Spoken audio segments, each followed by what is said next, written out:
The Age of Exploration, Chapter 4. A new player, Christopher Columbus. An Italian navigator had an idea that had been kicking around for a long time. His name was Christopher Columbus. He thought that sailing around Africa to reach Asia wasn't the shortest or easiest way to get to the Indies. Columbus believed he had a better plan, sailing west from Portugal straight across the Atlantic. Columbus first approached King John II of Portugal because he had already paid for many voyages of exploration. But Bartholomew Diaz had already proven that going around Africa could work. The king was not interested in trying a new route, especially one that he believed would take longer. So Columbus next returned to King Ferdinand and Queen Isabella of Spain, and they were interested. They didn't want their neighbor Portugal becoming too rich and powerful, but Ferdinand and Isabella were involved in a war in southern Spain and didn't have the money for Columbus. For 6 years, they kept putting him off. Then finally, in 1492, they were able to pay for his voyage. And not only did they provide money, they gave Columbus the title Grand Admiral of the Ocean Sea. The king and queen were excited about the possibility of riches and also about converting people to Christianity. In August, Columbus set sail for Spain with 3 ships. From Spain with 3 ships, the Nina, the Pinta, and the Santa Maria. He chose to captain the Santa Maria, probably because it was a carrack, the largest and widest, and most comfortable for the 3 ships. It was slower, however, than the Nina and the Pinta, which were smaller and faster caravels.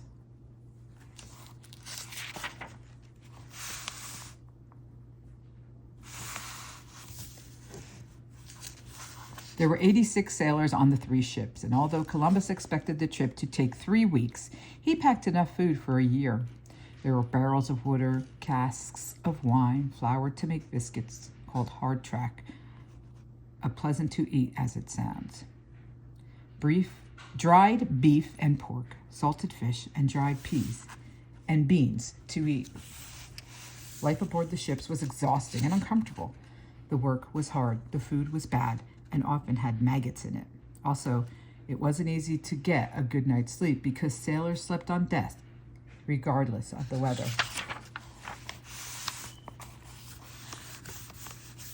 There were many dangers at sea. Some were imaginary sea monsters that would attack ships, mermaids who would lure sailors to crash into rocks with their beautiful songs. But other dangers were real.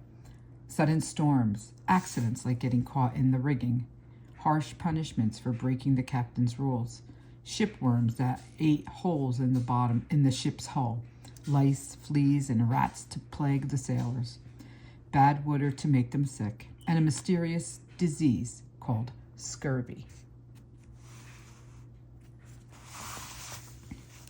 When sailors had scurvy, their gums would swell, and their teeth would fall out.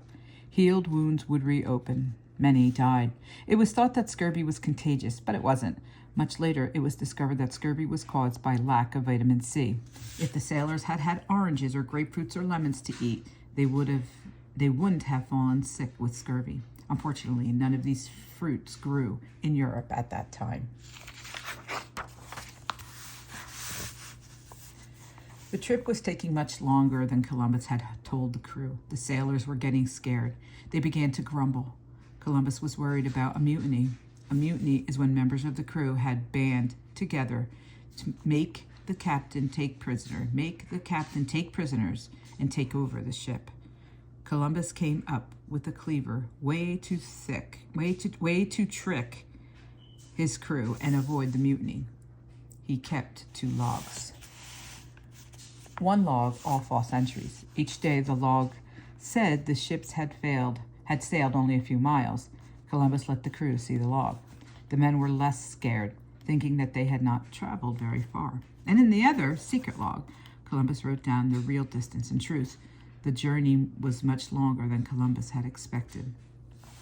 According to Columbus's log, on the night of October 11th, he saw a light, a tiny one, in the distance, and he wrote, "At 2 hours after midnight, the land appeared, from which we were about 2 leagues distant." They had arrived. Because no one had any idea that there were continents between Europe and Asia, Columbus was certain he had reached the Indies. He was wrong. The ships had arrived at a small island in the Bahamas. Columbus named the island San Salvador and claimed it for Spain. He next sailed to Cuba and then Hispaniola. Certain it was Cipango, Japan. He and his crew discovered native tribes, including the Taínos. Columbus called them Indians because he thought they were the people of the Indies. The native people were curious about these strange-looking sailors.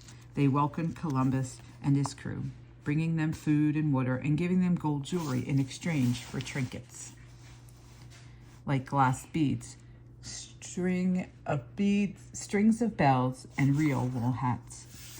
Columbus was interested in finding more gold and to bring back to the king and queen. Thus, he got to keep 10% of whatever riches he found. He heard there was gold in the northern part of Hispaniola. So, in December 1492, he set off in the Santa Maria in search of it.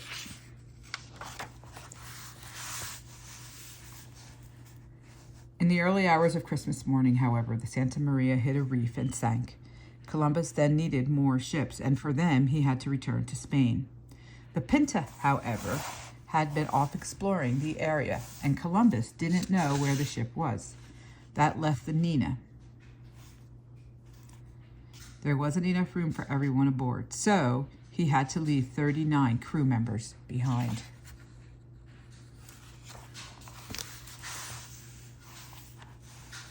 Who got there first? Christopher Columbus usually gets the credit for being the first European to set foot on North America. But if Leif Erikson could have spoken to Columbus, he might have said, "Been there, done that 500 years before you." Leif Erikson was a Viking. In about the year 1000, he sailed west from Greenland and in time landed in Canada. He named the area Vineland after the wild grapes growing on the vines there. He started a settlement and stayed there for a year before returning home.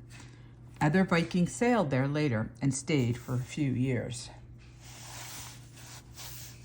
The sailors built a shelter on Hispaniola out of the wreck and called it La Navidad, Christmas in Spanish. 2 days later, the Pinta showed up. Columbus brought a small amount of gold, spices, and parrots, and had captured some Taino people for the king and queen. The 2 ships set off, but got separated because of a terrible storm.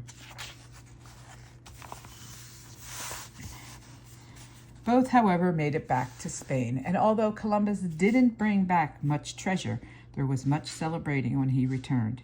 He had made it all the way to the Indies after all.